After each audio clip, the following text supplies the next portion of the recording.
To secure this lost generation. No more hatred and no more war. I can't see where we fighting for. Because we want peace in the world. Where we need peace in the world. No more greed. Tell world leaders for me to unite universally. Because we want peace in the world.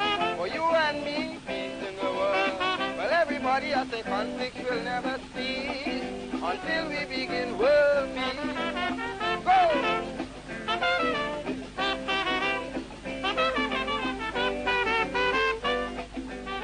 Welcome back inside the Now Morning Show. Thank you guys so much for being here with us. I appreciate you guys being here every single day with us. And it's a brand new year. And unfortunately, so far for the year, we've lost two icons. One of which we're going to be celebrating this morning in the form of Mr. Clifton Ryan, better known as the Mighty Bomber. To do that this morning, I want to welcome Clifton Ryan Jr., the young bomber, Calypsonian, as well as Sexy Susie here with us on the Now Morning Show. Let me start with you, Mr. Ryan Jr. Good morning and condolences to you and the entire family. Thank you very much, sir.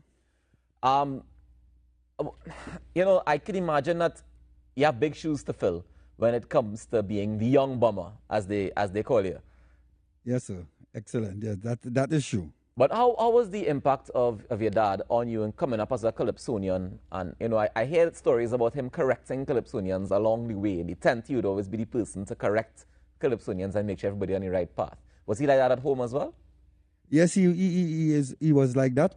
And once he's training us, well, he always call us for sessions, and he will always, you know, tell you exactly how he wants it, and he will explain to you, here, this is exactly what it's supposed to do. Mm-hmm. And once you're singing, as Sprangalang always refers to him as the man of sartorial elegance and impeccable diction. Yes. He always say, when you say something, people must be actually able to see it. If you say life, they actually feel life and see life. So any word that you use, they should be able to feel it while you perform. And it's important to have that communication technique if you want to be a successful Calypsonian, I would imagine. Excellent. Yes, sir.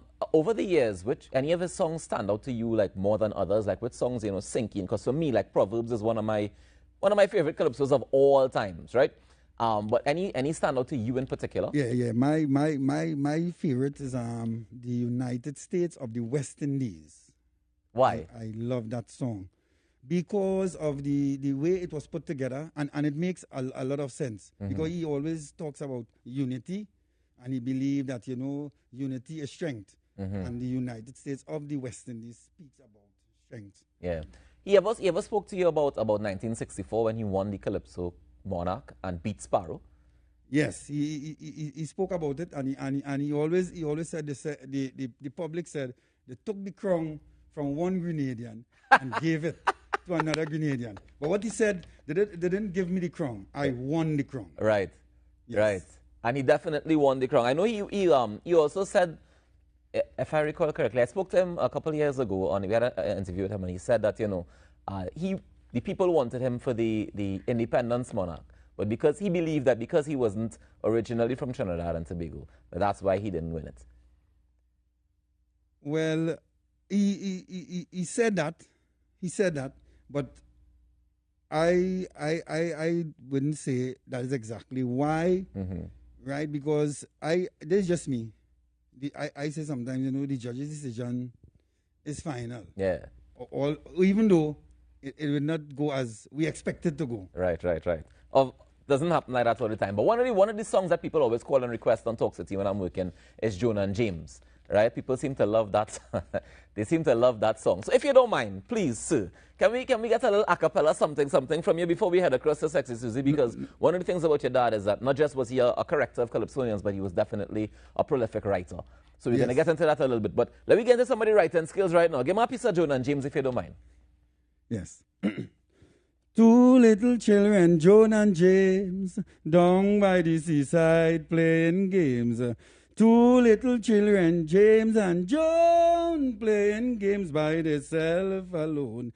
Jones asked James what he wants to play. He making style and he wouldn't say. Whenever I remember, I just had to laugh. The little saga boy turned and he tell the craft, he said, dying. Tom, yeah, we pay you to mommy. You is the mommy. And then I tell she, I is the daddy. They gonna again dying. Made up the bed, yeah, we do. And when we wait up tomorrow, me and you go my little popo. Oh my Let's goodness. go. Kaiso. Now, Sexy Susie, let me come across to you. Morning, Happy New Year. Hi, Happy New Year, good morning. How are you doing this morning? Very well. Tell me about the relationship you have with Bomber. I understand that he wrote for you. Bomber was my father. Right? He father. And yeah, but he was everybody. What had happened when I started to sing Calypso, right? Everybody, it had Trisha, Bocage, it Karen Eccles, Monique Hector, Lana Sinet. It was a whole set of us used to go up on the fort, and Bomber used to teach us to sing. He writes for everybody, and he used to have us as a mini tent. Okay. Right? So Miss Dawn and all Bomber children had to, all of us became one at that point. You know? And over the years, did he have to? Did he write for you, or he wrote and then you tailored your style to suit what he He wrote? wrote for me. Yeah. Actually, how I came up with the Sexy Susie, that's a calypso that Bomber wrote for me. Okay. Yeah, because I was singing nurse before, because Right. my surname is Nurse. Right. And then everybody, you're a nurse by profession. Like, he writes Sexy Susie, telling them of the vital statistic 32, 24, 36. And then I sing this song called Sexy Susie, and after that, Yeah. hey, look Sexy Susie, look Sexy Susie. So I said, well, That's the it. name. Yeah. That's the name now. That's it. All right. So tell me about the cat. Oh gosh, well, the cat was about the boat. Right. The ferry that would take catamaran. us from Trinidad to Tobago and vice versa. I went to Bomber, I told them, well, I want to sing about the cat. And because of the fact that everybody know I do double meaning, Right. calypsos, what happened, I always wanted to be like a kind of Bomber with regards to the humorous calypsos. Right. You know? So he said, okay. When he heard me, he said, yeah, she could handle that. She could handle And it. he come and we talk about it and stuff. And then he said, okay, this is how we going with the cat. And Well, the cat, ladies and gentlemen, without further ado, Sexy Susie. Let me say thank you to both of you all for joining us this morning. We're going to take a break after this one, but we're going to close out this segment, well, this part of this segment, celebrating the life of the mighty Bomber. Sexy Susie, the cat.